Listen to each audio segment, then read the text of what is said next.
Picture this. It's 3 a.m., you're sitting alone, the only light in the room is the blue glow from your smartphone, and you're just anxiously staring at your bank balance, or maybe stressing out over an investment. You've got that heavy pit in your stomach wondering, ma'am, am I making a massive mistake? You look around at the world and see people doing wildly different things with their cash. Some are sinking their life savings into super risky stocks, while others are literally hoarding gold coins in a safe. And you think, these people must be completely crazy. But hold on to this thought for a second. No one is crazy. Think about a person living in extreme poverty who scrapes together enough to buy a $4 lottery ticket. Now, mathematically, that is a terrible decision. But psychologically? Well, those $4 buy a dream. They buy a momentary escape and a feeling of hope that they simply can't get anywhere else. You see, our financial decisions are driven by our totally unique past experiences and our emotions, not just cold, hard math. All right, let's dive right into this. Welcome to today's explainer. Our primary goal here is to completely shift your perspective. We're going to stop looking at wealth like it's some sterile spreadsheet of numbers and start understanding it for what it truly is, a deeply psychological game. At the end of the day, it's not really about how smart you are. It's all about how you behave. And that brings us right to Section 1, the psychology of money. Let's figure out where our financial habits actually come from. Here's the fundamental truth. Our personal financial policies, they are forged by our past traumas and the very specific historical moments we happen to live through, not by some complex economic formula. Just imagine a kid growing up during the Great Depression in the 1930s. They literally watched their parents cry as the banks failed and their entire life savings vanished into thin air. Fast forward to the 1950s, and that same person absolutely refuses to touch the booming stock market. They're burying their money in the backyard or buying ultra-safe government bonds.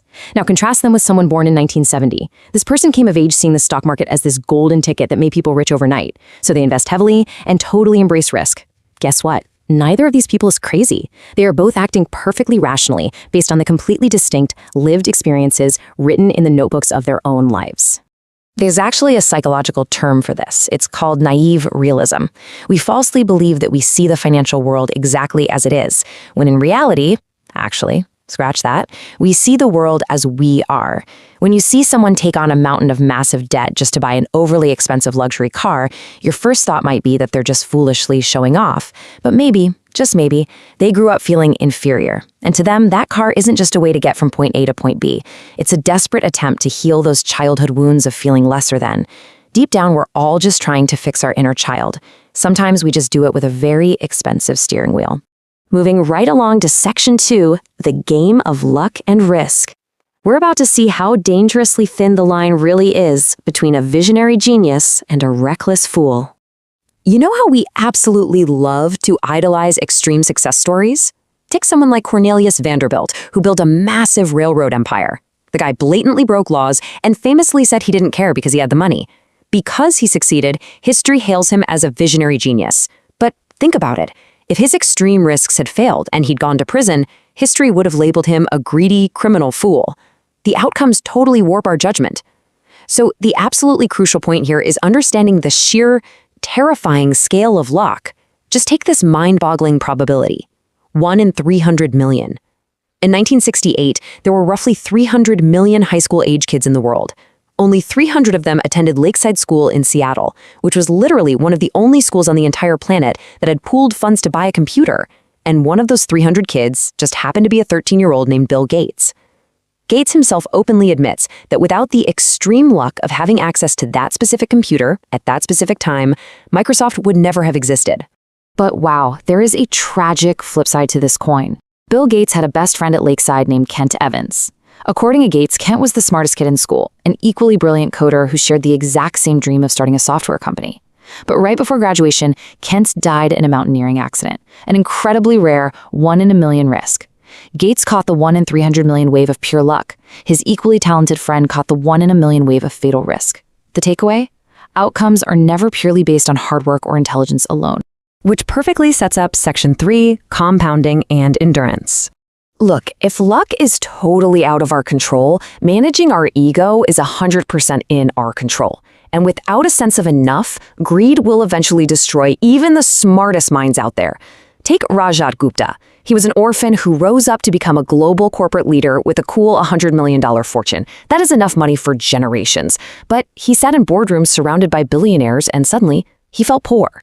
To impress them, he engaged in insider trading, ended up in prison, and lost his reputation and his freedom. Or look at Jesse Livermore, who made $100 million shorting the 1929 market crash.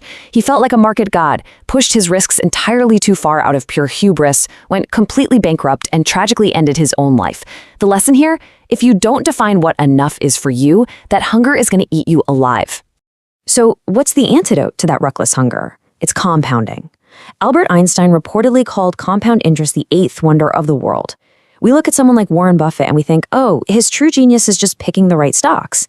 But no, his actual, undeniable genius is endurance. Buffett started investing when he was just 10 years old. He didn't panic, he didn't interrupt the process, he simply let time do the heavy lifting. Let's put that into perspective. Imagine a magic penny that doubles every single day for 30 days. By day 10, it's only worth $5.14. This right here is what psychologists call the valley of disappointment. You feel like all your discipline isn't doing a thing. By day 20, it's around $5,000, which is nice, sure, but still requires immense patience when you're looking at your grand goals. But if you don't quit, if you don't interrupt the magic, day 30 absolutely explodes to over $10 million. The biggest risk in building wealth isn't a stock market crash, guys. It's you giving up while you're stuck in the valley of disappointment. Okay, let's jump into section 4, invisible wealth and ego, because getting wealthy and staying wealthy are two very different games. Here's a wild paradox for you. Getting wealthy requires taking risks, being fiercely optimistic, and pushing yourself way out of your comfort zone. But staying wealthy, that actually requires fear, humility, and an intense focus on simple survival. This is exactly why Warren Buffett's two most famous rules are so simple. Rule number 1, never lose money. Rule number 2, never forget rule number 1. Maintaining a margin of safety is way more important than maximizing your returns. This perfectly explains why super aggressive lottery winners almost always go completely broke. They try to apply the mindset of getting rich to the totally different task of staying rich. Let's look at a real-world contrast that is just mind-blowing. On one side, you have Ronald Read. This was a humble guy who spent his entire life sweeping floors and pumping gas, living incredibly frugally. And on the other side, you have Richard Fuscone, a highly educated, elite Merrill Lynch executive who bought an 11-room mansion with 2 swimming pools and lived a life fueled by loud ego. And here is where it hits you. When that humble janitor, Ronald Read, passed away in 2014, he left behind an astonishing $8 million. He had just quietly saved and invested in boring, blue-chip stocks for decades. Meanwhile, that elite executive, Richard Fuscone, he went completely bankrupt after the 2008 financial crisis simply because his massive lifestyle required a massive amount of debt to keep up the illusion. What Fuscone fell victim to is something called the man-in-the-car paradox. Think about it. When a screaming, shiny supercar drives down your street, everyone turns to look. The driver is sitting there thinking, wow, everyone is admiring me. But the truth? Nobody cares about the driver. They are admiring the car, and they're just imagining themselves in the driver's seat. True respect does not come from buying expensive things to impress strangers you don't even know. It comes from character. Ingvar Kamprad, the billionaire founder of IKEA, famously drove a 15-year-old Volvo and flew economy class. He earned global respect for his humility and his work, not for flashy displays of spending. This perfectly sets up an absolutely crucial distinction: being rich versus being wealthy. Being rich is highly visible. It's the current income you're spending on luxury goods just to show off. But being wealthy, wealth is invisible. Wealth is the unspent money, the untouched investments sitting in an account.